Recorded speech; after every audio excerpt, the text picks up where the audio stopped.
Hello दोस्तों, कैसे आप लोग। स्वागत है मेरे यूट्यूब चैनल में। इस वीडियो में मैं बात करने वाला हूँ पाई फाउंडेशन का बिलिंग कैसे करते हैं। अगर आप साइड पे नए हो, अगर बिलिंग का काम करना चाहते हो तो पाई फाउंडेशन का बिलिंग कैसे करते हैं, एकदम सिंपल भाषा में है। 4-5 पार्ट मैंने बना के रखा है। ये हमारा ए बी, ये हो गया आपका सी, और ये हो गया आपका यहाँ पे, जस्ट यहाँ पे देखिए ये है डी, और ये हो गया ई।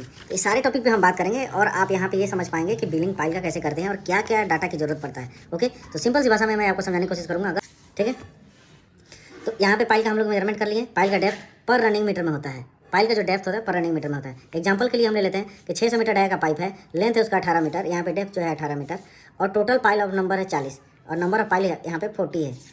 तो टोटल रनिंग मीटर क्या आ जाएगा, 40 × 18, टोटल रनिंग मीटर 18 × 40 यानी 720 रनिंग मीटर मेरा टोटल पाइल हुआ है। ठीक है, यहाँ तक तो क्लियर हो गया कि हमको 720 रनिंग मीटर का बिल लेना है।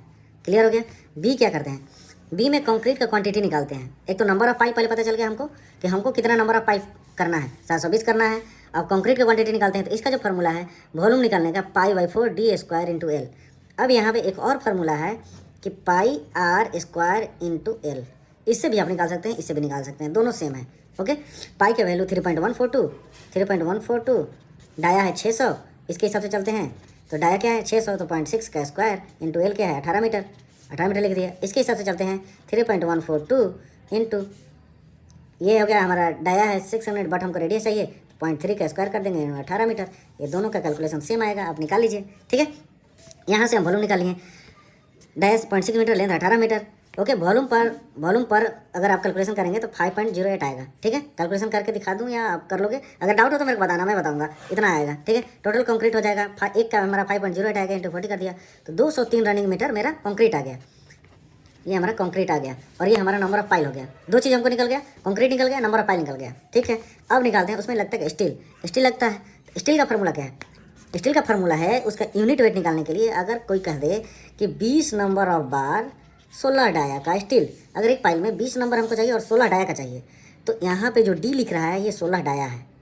ओके, तो 16 का स्क्वायर डिवाइडेड बाई 162 जो भी आएगा यहाँ पे, 16 का स्क्वायर डिवाइडेड बाई 162, 1.580 ये 1 मीटर का आया। तो उसी तरह से मान के चलिए कि ये हमारा आपका 20 पीस है, तो 20 देखिए यहाँ पे 20 mm का बार लिया है, फॉर एग्जांपल यहाँ 20 mm का ले लिया है, तो 20 mm का बार लिया है, तो 20 का स्क्वायर यानी 242। अगर 20 का यहाँ पे मैं करता हूँ 162, तो ये आ जाएगा आपका 20 का स्क्वायर डिवाइडेड बाई 162, 2.46 यानी 2.47, ये आ गया 2.47।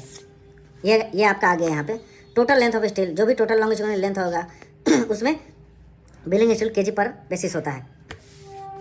सॉरी, ये जो होता है आपका बिलिंग स्टील होता है। इसमें से अगर आपको ये 20 डाया का स्टील दे दिया, पर रनिंग मीटर मेरा इतना है और 20 पीस है, तो मैं 20 इंटू आपका पाइल कितना है 40, यहाँ 40 ले लेता हूँ, तो कितना हो गया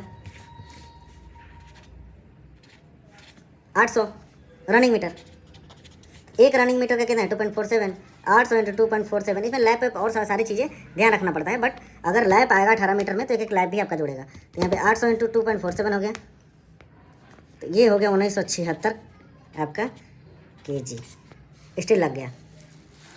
ठीक है, 1976 केजी स्टील हो गया। देन अब आगे आते हैं, आगे का मेथड क्या है, आपने सी तक समझ लिया, अब डी का आते हैं। Separate billing item, separate billing item में क्या कहते हैं, बोरिंग पर रनिंग मीटर हो गया। बोरिंग आपको निकल गया था, कितना आया था 720 रनिंग मीटर। कंक्रीट पर क्यूबिक मीटर, कंक्रीट हमारा टोटल जो भी आया था। अच्छा, ये है आपका रेट, सॉरी ये रेट है। सेपरेट बोरिंग पर रनिंग मीटर का रेट क्या है, जो भी रेट होगा। कंक्रीट का रेट क्या है, रेनफोर्समेंट पर केजी का रेट क्या है, लोड टेस्ट पर टेस्ट क्या है, पाइल इंटीग्रिटी टेस्ट क्या है, बेंटोनाइट सप्लाई क्या है। ये दो टेस्ट हैं, ये टेस्ट इसमें इंक्लूड रहता है। ये बेंटोनाइट आपको यूज करना है पाइल फाउंडेशन में जब भी आप पाइल करेंगे। ठीक है, बिलिंग डॉक्यूमेंट क्या रिक्वायर्ड होता है। ठीक है, पाइल का बोरिंग रिकॉर्ड, कब मशीन स्टार्ट हुआ और कब ख़त्म हुआ, पाइल का स्टार्ट और एंड टाइम दोनों होता है। ठीक है, बोर लॉग सीट, कितना मीटर डेप्थ हुआ, कहीं 0.3 कम होता है, कहीं 0.3 ज़्यादा हो जाता है, कहीं 100 ज़्यादा हो जाता है, तो वो सारा टेस्ट होता है। क्यूब टेस्ट रिपोर्ट चाहिए, स्टील का रिकन्सिलेशन चाहिए, और पोर कार्ड चाहिए।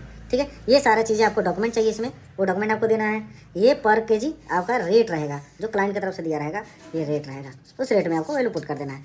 तो उम्मीद करता हूँ दोस्तों, अगर आप बिलिंग इंजीनियर बनना चाहते हो तो इसमें बिलिंग इंजीनियर बन सकते हो और क्वांटिटी कैलकुलेशन कर सकते हैं। Okay, thank you so much, मिलते हैं किसी नेक्स्ट वीडियो में। अगर वीडियो लाइक कर देना और चैनल को सब्सक्राइब कर देना।